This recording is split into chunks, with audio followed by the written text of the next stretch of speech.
Hi everybody, this is Liam Hulse and you are listening to the Market Watch Review. In today's release, we'll cover the following topics. The Bank of Japan has almost no optimists, Britain needs a year to recover from the pandemic, and Trump supports the US stock market. A regular meeting of the Bank of Japan took place today at which most participants agreed that the country's economy was showing signs of decline. At the same time, the world's largest indices remain relatively stable, thanks to the aggressive fiscal and monetary policies of most of the world's central banks.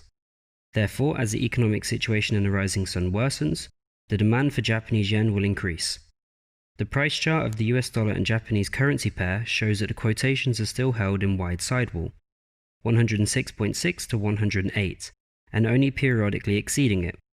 All of this points to the obvious uncertainty of the market, which is caused on one hand by the panicked expectations of the deepest financial crisis, and on the other hand by the incredibly strong stimulus of the central bank economies of all countries, which keeps the stock market from collapsing. Moving to the European trade session, I will draw your attention to the rather pessimistic results of the Deloitte survey.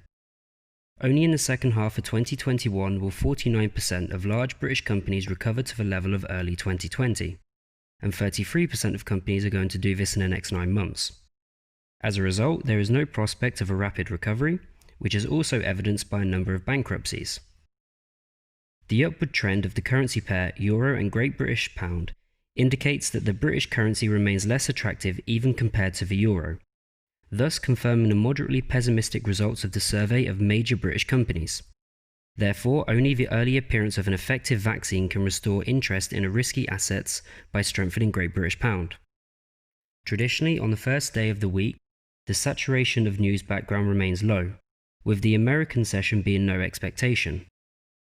Nevertheless, I do not rule out increased volatility in the foreign exchange market. Indeed, even a moderate recovery of the US stock indices could put quite a strain on US dollar. Donald Trump continues to support stock indices and the market as a whole. In a recent interview, he stated that the stock market would reach new highs by November this year, which would certainly be a good help during the race. Let me remind you that the S&P 500 index is now being traded at $3,200. Only $200 below the historical maximum and $1,000 above the current year's minimum. That's all from me. Closely monitor the news background and be prepared for all the surprises of the market.